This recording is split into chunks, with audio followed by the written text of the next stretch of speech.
Welcome back, crew. These are our notes for transformation of functions, Unit 1, Section 3. A very important unit. The crux of this unit is built off of this idea. So when we talk about transformation of functions, a transformation is a change. Right? So we're talking about taking a basic function like f of x equals x squared and making changes to that function. And if the function changes, then the graph changes. Specifically today, we're going to talk about two different types of transformations. We're going to talk about dilations and translations. The first one we're going to talk about is a dilation. A dilation is produced by multiplying within our equation, so by multiplication.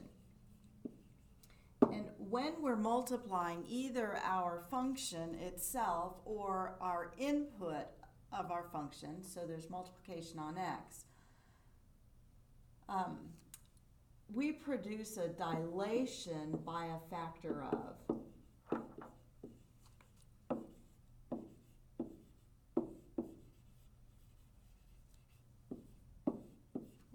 And very often I'll do BFO to stand for by a factor of.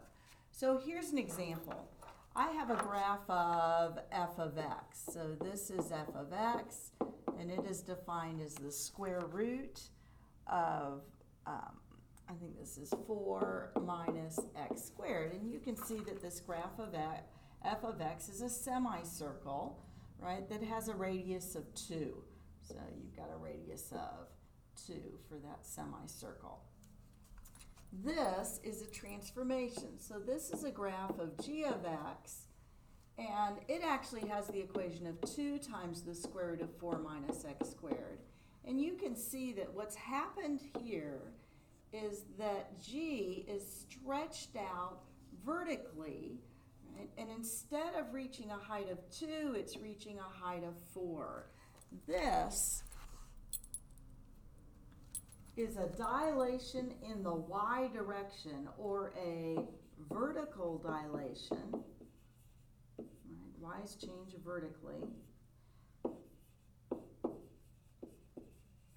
by a factor of 2, because it's twice as long in the y direction. Okay, here's our second example. This again is our semicircle with a radius of 2. Right? It's the square root of 4 minus x squared.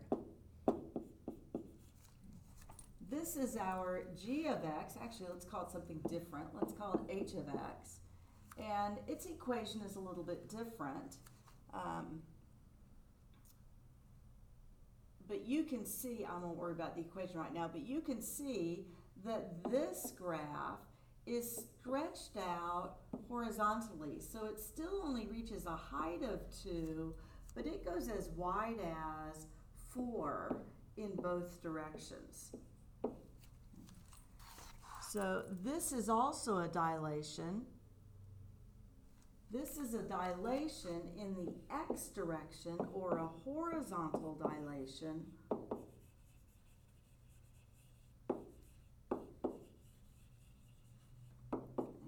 by a factor of 2, because it's twice as wide.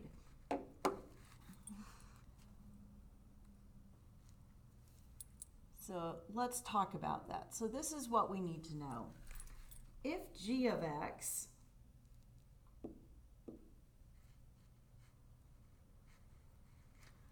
if g of x it is based on f of x, so this f of x is the output for x, but there is a multiplication by a number in front of f of x, so outside of f of x, then g of x will be a vertical dilation of f by a factor of that number. Right? So whatever we multiply outside our function by, is by how much that function will be stretched. So to produce a vertical dilation, you're going to multiply the y coordinate of each point, that's our f of x, by that number. Okay? So here's an example. This is a graph of f of x. Okay, so this is a graph of f.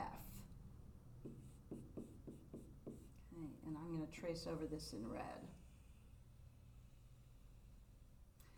And if I pick out a few points on this graph, I have this point -2, 0. I have a point -1, 4. I have the point 0, 6, and I have the point 1, 0. Okay, and those points are listed in this chart. So these are points on f of x. Okay, g of x, if g of x is 2 times f of x, g of x is the y coordinate for g, and it is defined as what the y output was for f times 2, given that the inputs are not different, right? X is the input for both of them. So for g of x, if I have an input of -2, my output is going to be what f's output is multiplied by 2. 0 times 2 is 0. So g is also going to contain the point -2, 0. For the same input of -1, g's output is going to be f's output, which was 4 when its input was -1, multiplied by 2. 4 times 2 is 8. So g is going to contain the point -1, 8, which is up here. Okay. With an input of 0, right, input isn't changing, my output is going to be 6 times -2, which is 12. So g is going to contain the point 0, 12. With an input of 1, g's output is going to be f's output, which is 0, multiplied by 2, which is still 0. So g is also going to contain the point 1, 0. So I have taken each of the points on f, right, and simply multiplied their y coordinates by 2, plotted those points, and traced through them, and I have g of x, right, which is a vertical dilation. G is a vertical dilation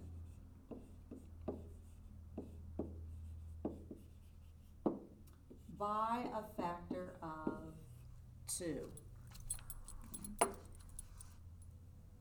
Now, let's look at a horizontal dilation example. Okay, this is a little more complicated. So again, I have my function f of x, which with my points at -2, 0, -1, 4, 0, 6, and 1, 0. Those are listed in the table. So this is what we need to know. If g of x equals f of not just x, but we're multiplying the x by something, okay, I'm calling that 1 over x, then g of x will be a horizontal dilation of f by a factor of k. Note that these numbers are inverses or reciprocals of each other.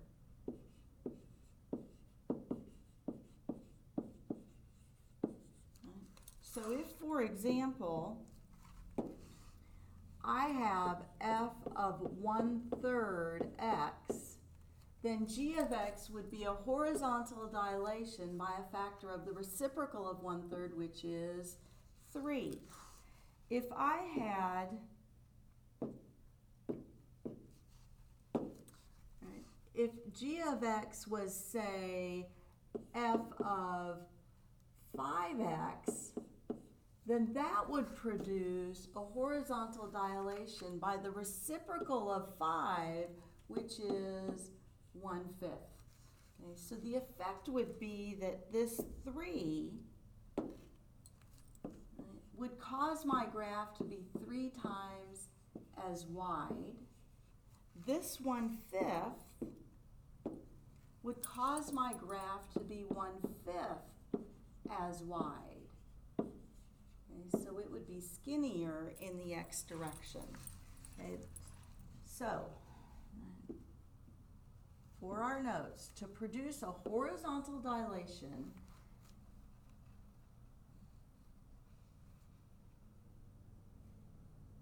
we're going to multiply the x coordinate of every point by k while keeping the y coordinate the same.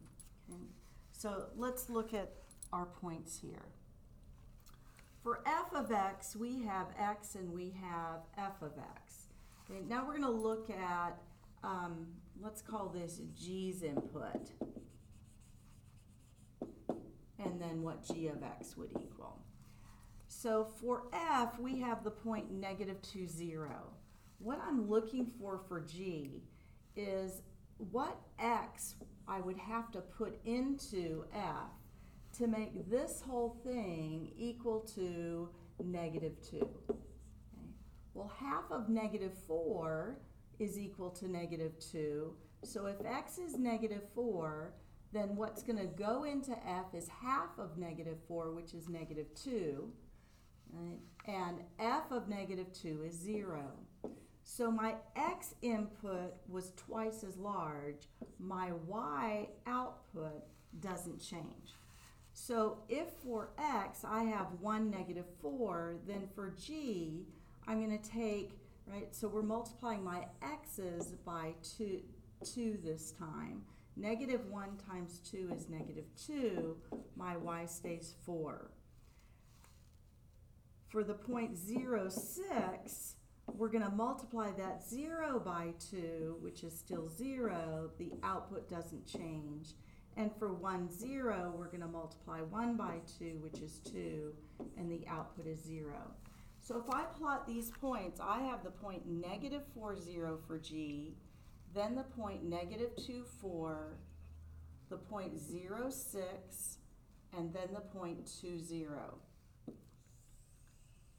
So in a horizontal dilation by a factor of 2, you take each point from g, multiply the x by 2, and leave the y alone. And you can see, right, that what we have here is g of x stretched out twice as wide as f was.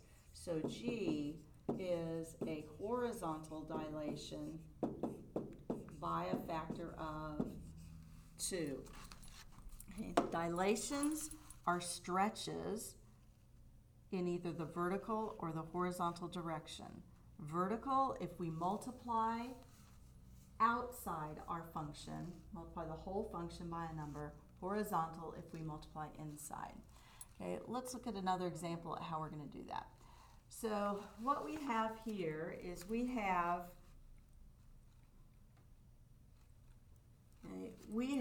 the graph of f of x. So this is my f of x dotted. It's a semicircle with a radius of 1.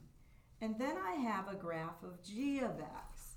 So g of x is a transformation of f, right? This is my graph of g. There are two things that are happening in this equation. So one thing is that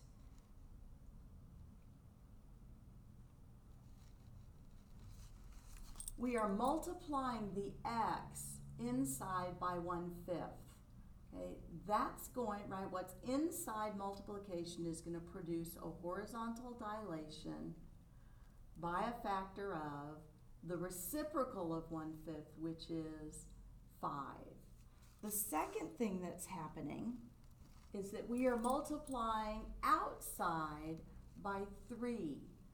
Right? The outside multiplication is going to produce a vertical dilation by a factor of that number, so by a factor of 3. So what we see in G,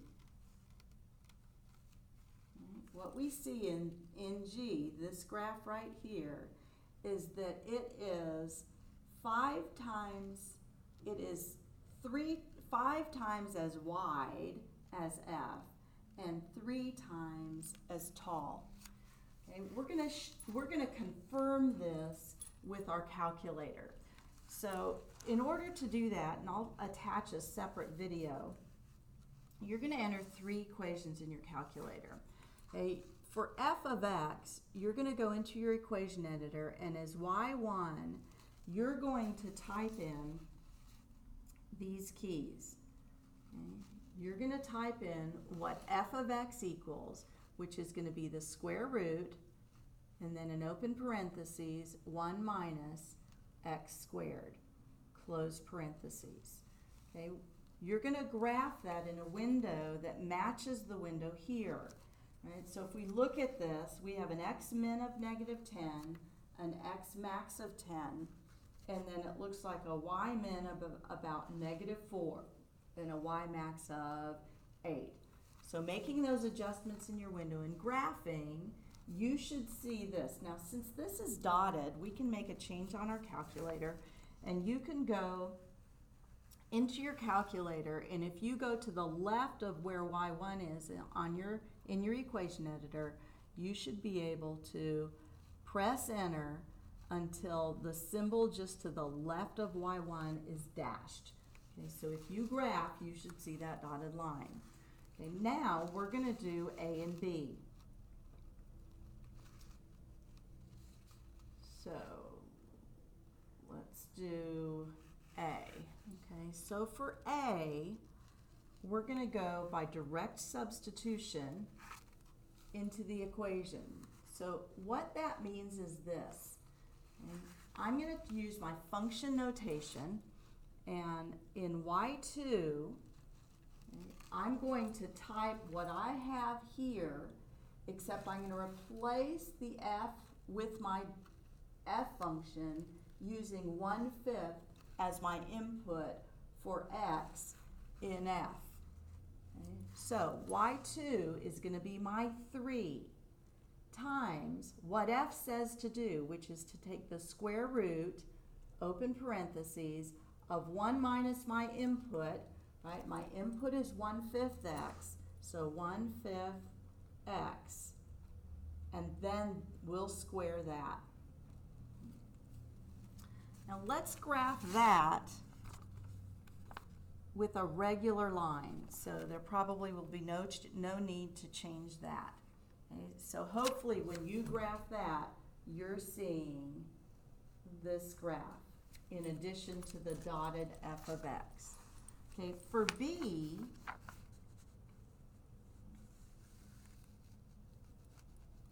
we're going to use the grapher's built-in variables feature. So we're going to enter a third equation in y3, and we're going to type exactly what we see here, except the f is going to be replaced with where we stored it, which is in y1. So we've got y2 equals, we've got our 3 times. Now instead of f, we want y1.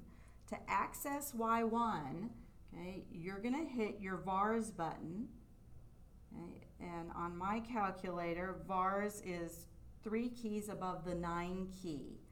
Okay, and then once you hit vars, you're going to select y vars. We want a y variable, so your right arrow will take you y vars. We want a function, so select the first option, and we want y1. Select y1. Right, so we've got vars, y vars, function, and then y1. If we had stored our equation in y2 or y4 or any other, we would have picked that one. So we have 3, y1 is our f, and then in parentheses we have our input, which is 1/5 x. Go back and change that style, so press enter until you get a thick line. Graph that, and what you should see now on your calculator is you should see your calculator graph a thick line right on top of your g of x. Let's do that again with the next example. Okay, so here we have our horizontal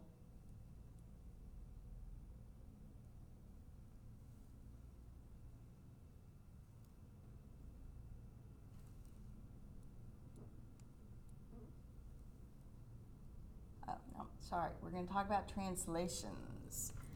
Okay, so we've talked about dilations, now we're going to talk about translations. Translations are shifts. So the shape and the size of the graph doesn't change, but the graph simply moves up, right? So a graph is translated when it's shifted by a constant amount in either the x, the horizontal, or the y, the vertical direction. Okay, a vertical translation is in the y direction. And that happens when we have a function that is defined by another function, but we add a number to it.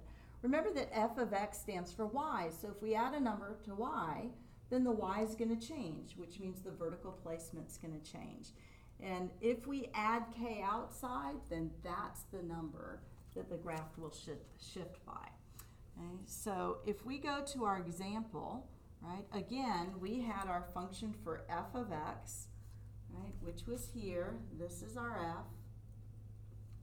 And we had those points, right, that we were looking at. We just picked 4 points that help define our graph.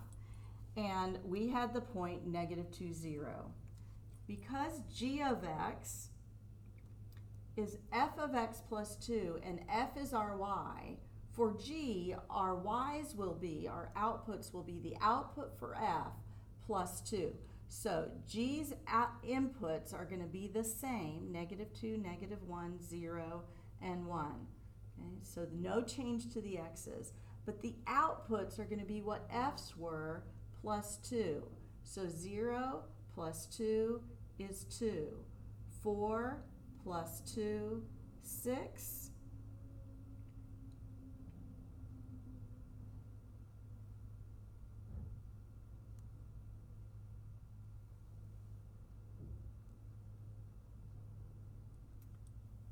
Is 6. 6 plus 2 is 8. And 0 plus 2 is 2. So if I plot these points, I get the point, I'm sorry, this should have been, no, that isn't 2.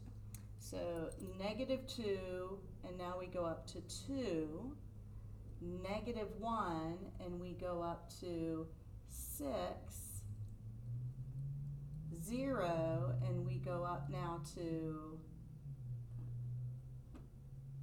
6 was here, 0 takes us up to 8, and then we have the point 1, 2. So if I trace through those points, you can see that G looks exactly like F, except it has been shifted up 2 units.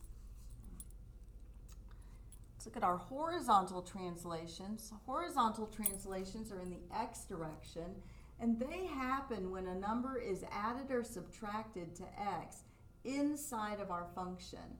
And just like when we multiplied, the change was the reciprocal, the inverse, the same things happen. So if I'm going to subtract k, the result is actually going to be that I'm going to the right k. Okay? If I were to add k, I would go to the left k. Right? So this is what we're going to do. I want my points for g. And since my change in my equation was on the inside, what's going to change is my x. My output's not going to change. It's going to stay 0. All right, so let's think about it this way. When we put a -2 into f, right, our output is 0. What x would make x minus 2 -2? Well, the answer is 0. What do we do with -2 to get 0? We add 2. Okay? So here I've got -1. I want my input to f to be -1. What x do I put in so that that minus 2 is -1? Right? Well, the answer is 0. No, I'm sorry, the answer is 1.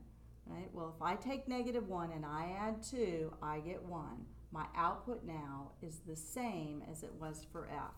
So what we're doing to each x is we are adding 2 when this says -2. It's the opposite from the way you want it to be. So 0 plus 2 is 2, the output is 6. 1 plus 2 is 3, the output is 0. So if I plot those points, I have the point 0, 0. I have the point 1, 4, which is here. I have the point 2, 6, which is here, and I have the point 3, 0, which is here. Tracing through those points, you can see that g of x looks just like f, except it is shifted to the right 2.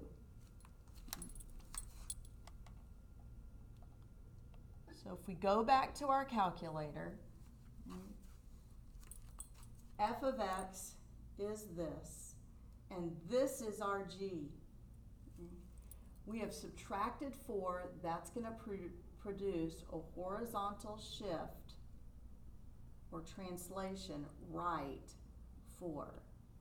We are adding 2 outside, that's going to produce a vertical translation up 2.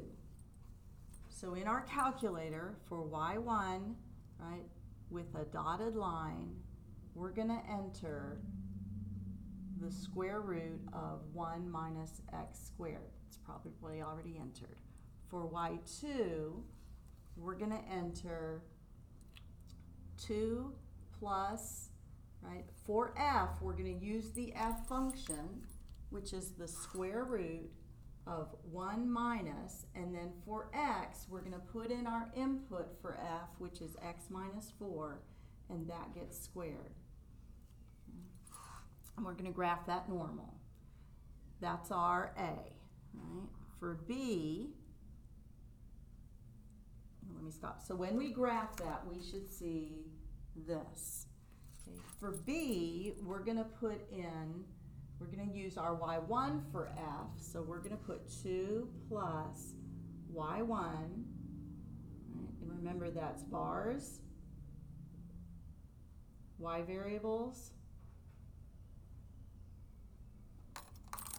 or vars, vars, y variables, function, and then y1. So that's 2 plus f of x minus 4. Okay.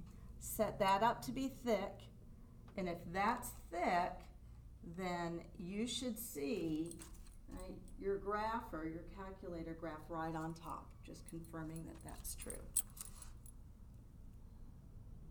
All right, the last thing we'll look at is this here, where we're going to go the other direction. So we're going to write equation for g in terms of x and explain verbally. So here I have f of x, and I'm going to mark some points here. So f of x has the point -3, 1, 1, 3, and 4, -2. And then when I look at g of x has the points -3, 3, 1, 9, and 4, -6, right? And those are endpoints and then the peak of this graph. So if we compare 2 points that are in the same relative position, you can see that the x-coordinate doesn't change, but the y-coordinate does. Okay, in what way are these y's changing? So I go from a 1 to a 3. Here I go from a y of 3 to 9, and here I go from a y of -2 to -6. In every case, we are multiplying by 3, right? So this graph has stretched out in both up and low by 3. This is a vertical dilation by a factor of